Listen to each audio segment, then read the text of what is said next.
Hey everyone! In this video, I'm going to show you how to make a beautiful pistachio, raspberry and rose clafoutis. This stunning dessert is 100% refined sugar-free, and it's so easy to make. Let's get to it. In my mixing bowl, I have 4 eggs at room temperature.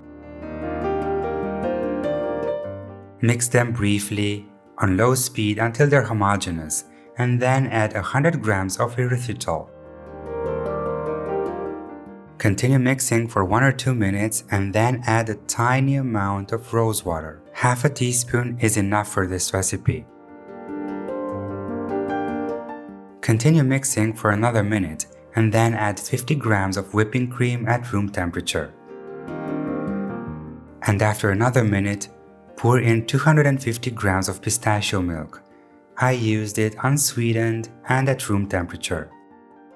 Then immediately start adding the flour, 100 grams of all-purpose flour in several additions, and a tiny pinch of salt, of course.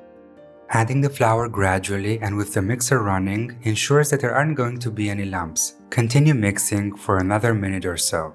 By now, the erythritol is completely dissolved and the flour is perfectly incorporated. And now add 50 grams of chopped pistachios and stir them in with a silicone spatula.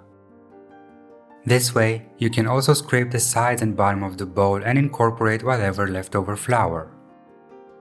In my 25 cm glass tart dish that I've buttered and lined with erythritol, I have 500 grams of frozen raspberries, and to them I'm adding 50 grams of whole pistachios.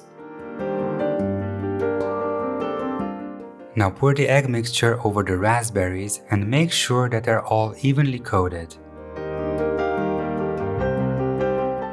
Bake the clafoutis in a preheated oven at 170 Celsius without the fan. After that, let it cool down to room temperature and then refrigerate it for an hour. I don't want it cold, I just want to chill it a little so I can get clean slices. I like to decorate the clafoutis with some rose petals. You can also use dried petals if you have them, or skip them altogether. I also like to add more pistachios, both chopped and whole ones. And that's also for looks, but also for taste and texture. At this point, the clafoutis is almost at room temperature, which makes it perfect for slicing. If I wouldn't have kept it in the fridge for an hour, it wouldn't have set so well, and the slices would have broken. I really hope you're gonna make this recipe yourselves and tell me in the comments below how it turned out for you. Until next time, dessert lovers!